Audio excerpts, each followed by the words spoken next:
Assalamualaikum warahmatullahi wabarakatuh. Kami dari kelompok 2 akan mempresentasikan hasil kerja kelompok kami, yaitu tentang struktur-struktur ilmu sosial. Pertama, perkenalkan, nama saya Sita Aprilia Rohma dengan NIM 2102102040443. Di sini saya akan menjelaskan tentang fakta.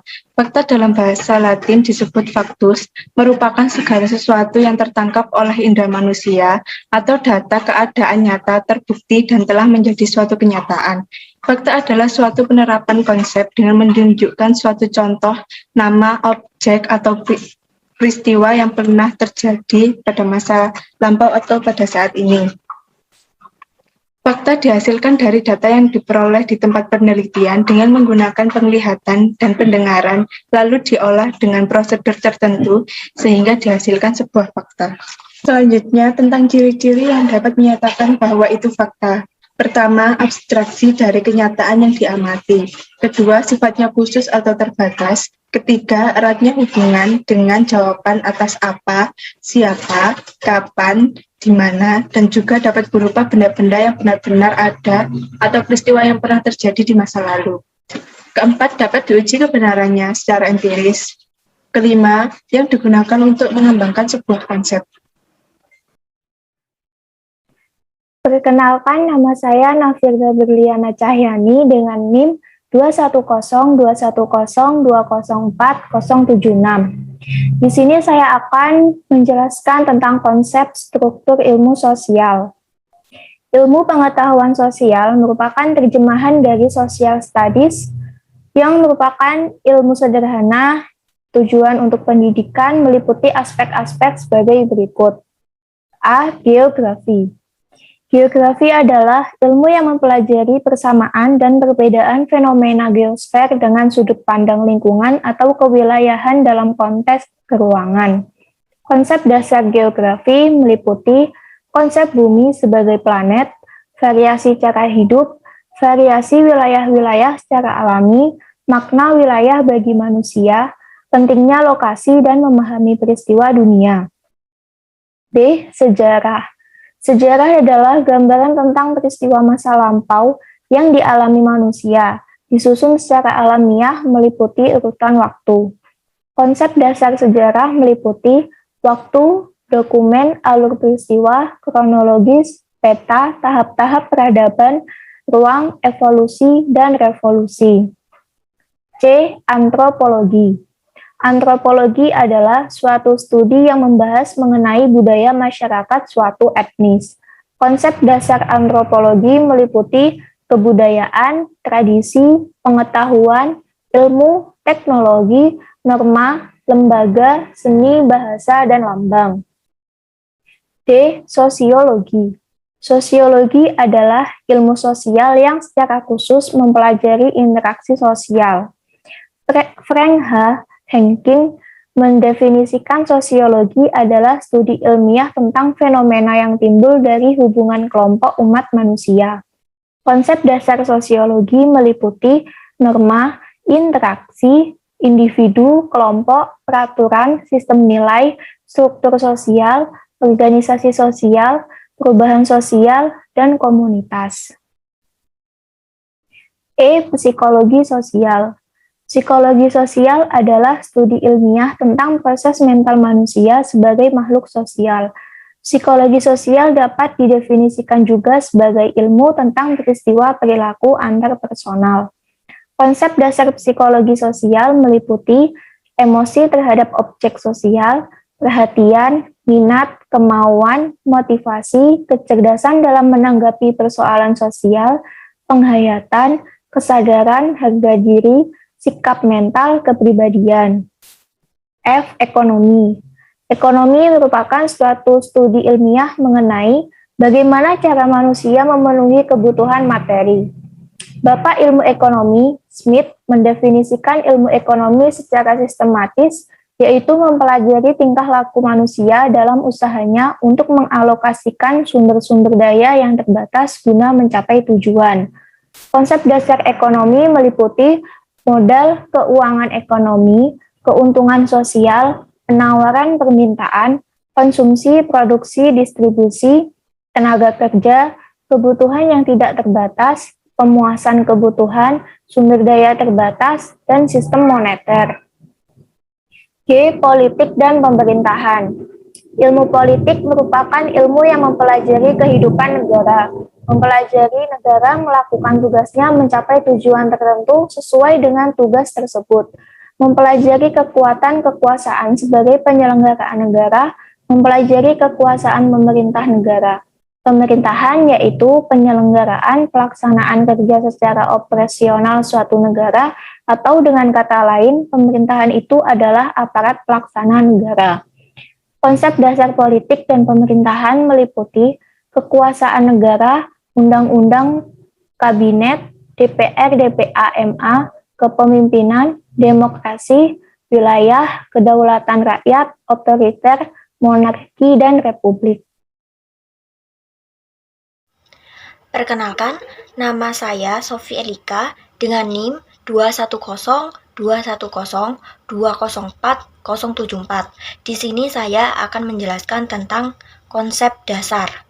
Pengertian konsep dasar. Konsep dasar adalah suatu gagasan umum yang biasanya dirumuskan dalam satu kata atau ungkapan yang berguna untuk mengidentifikasikan sekelompok orang, hal, tindakan, atau hubungan yang memiliki ciri-ciri tertentu yang sama, yaitu 1. Interaksi kerjasama.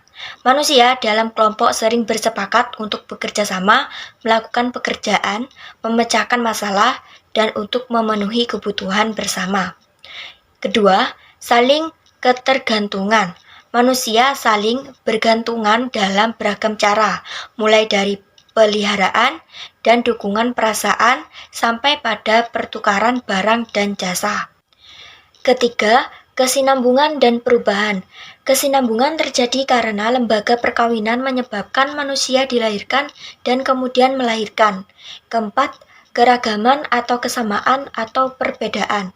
Suatu masyarakat yang beraneka ragam dapat membentuk suatu negara bangsa karena adanya kehendak bersama untuk hidup bersatu sehingga terbentuk integrasi bangsa. Walau manusia berbeda-beda, ada kesamaan. Misalnya, setiap manusia memiliki derajat dan martabat manusiawi serta kebutuhan dasar yang sama, yaitu sandang, pangan, papan, keselamatan jiwa, dan harta milik, kehormatan, dan keinginan dihargai, kesempatan mengembangkan diri, serta kasih sayang dan cinta. Kelima, konflik atau konsensus. Konflik dapat berwujud pertengkaran anak-anak sampai pada skala yang sangat luas, yaitu perang dunia. Konsensus atau kesepakatan dapat menghindari ataupun mengatasi konflik. Konsensus dapat dicapai antar individu dengan individu, antar individu dengan kelompok, antara kelompok dengan kelompok, bahkan antar negara. Keenam, evolusi atau adaptasi. Revolusi berarti perubahan yang sangat cepat dalam waktu singkat, maka revolusi adalah perubahan yang sangat lambat dalam jangka waktu yang sangat lama. Dari teori evolusi Darwin. Ketujuh, pola. Pola dapat diartikan sebagai suatu corak atau model atau bentuk yang sama yang ditiru yang terulang. Ada suatu pola dalam mengatur kendaraan di tempat parkir. Kedelapan, tempat atau lokasi.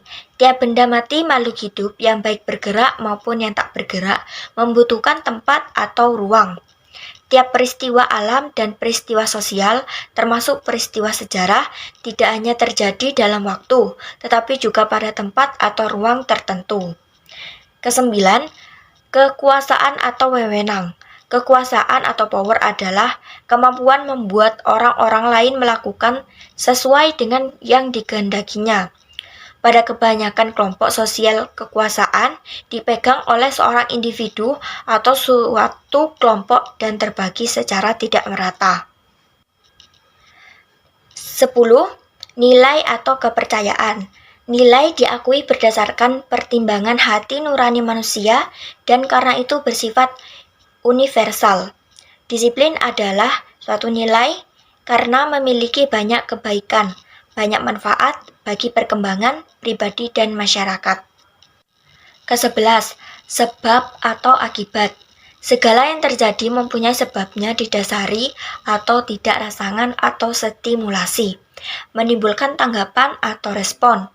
Aksi menimbulkan reaksi, keluarga yang menimbulkan banyak anak merupakan sebab, mengakibatkan biaya memberikan makanan dan pendidikan anak bertambah besar merupakan akibatnya. Yang terakhir, 12, keadilan atau pemerataan. Keadilan adalah keadaan yang tercapai karena orang memberikan hak kepada yang berhak mendapatkannya. Pemerataan adalah keadaan yang tercapai karena sumber-sumber yang ada dapat digunakan atau dimanfaatkan orang banyak dan dihasilkan dari sumber itu dapat dinikmati orang banyak. Sebelumnya, perkenalkan nama saya Duana Dina Saputri dengan NIM 2102102040067. Di sini saya akan menjelaskan tentang generalisasi. Nah, apa sih generalisasi itu? Generalisasi adalah pernyataan hubungan antara dua konsep atau lebih dalam bentuk kalimat yang lengkap yang merupakan pernyataan deklaratif dan dapat dijadikan suatu prinsip atau ketentuan dalam IPS. Selain menyatakan hubungan dua konsep atau lebih, generalisasi juga mengidentifikasi penyebab dan efek. Selain itu juga dapat digunakan untuk meramalkan suatu kejadian yang berhubungan dengan yang dinyatakan dalam generalisasi. Nah, sehingga dapat dikemukakan bahwa generalisasi merupakan pertanyaan tentang hubungan antara konsep-konsep dan berfungsi untuk membantu dalam memudahkan pemahaman suatu maksud dari suatu pertanyaan. Generalisasi juga berfungsi untuk mengidentifikasi penyebab dan efek atau pengaruhnya. Bahkan dapat digunakan untuk memprediksi suatu kejadian yang berhubungan dalam pertanyaan yang ada dalam generalisasi tersebut. Generalisasi sendiri dapat disusun dalam bentuk dan ruang lingkup yang sederhana sampai kepada yang luas dan kompleks. Oleh karena itu, James Albert Banks membedakan 3 tingkat generalisasi. Yang pertama ada high order generalization atau bisa disebut juga dengan laws atau principles, yaitu generalisasi yang pemakaiannya secara universal, yaitu contohnya interaksi antara suatu masyarakat dengan lingkungan mereka. Maka akan mempengaruhi cara yang mereka lakukan untuk memenuhi kebutuhannya. Yang kedua ada intermediate level generalization, ialah generalisasi yang digunakan untuk di kawasan tertentu atau pada kebudayaan tertentu. Contohnya yaitu pada wilayah Indonesia yang terletak di daerah tropis yang subur dan daerahnya luas.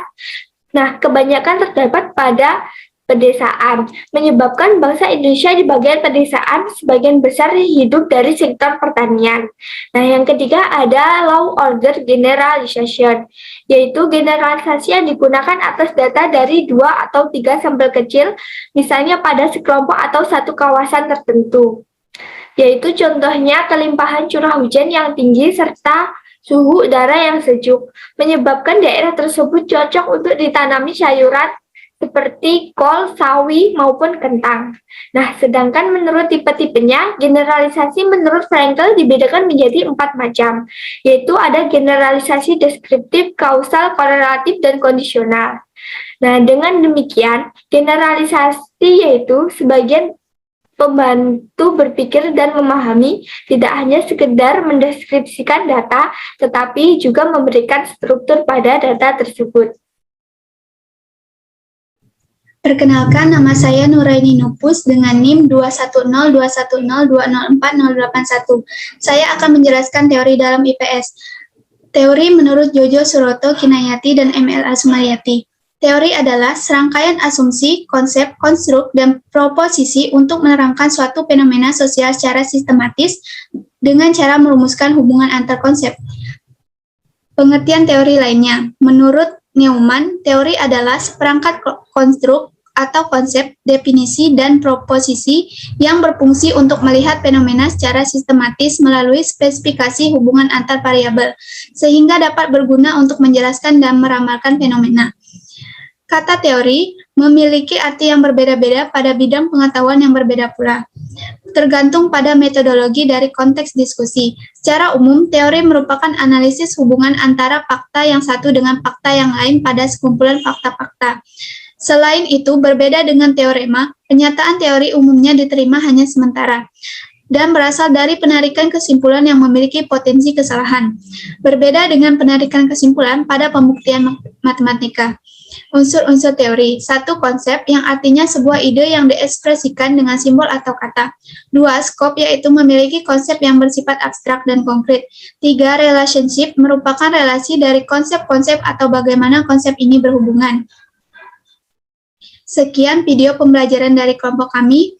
Lebih dan kurangnya mohon maaf. Saya akhiri, wabillahi taufiq wal hidayah. Wassalamualaikum warahmatullahi wabarakatuh.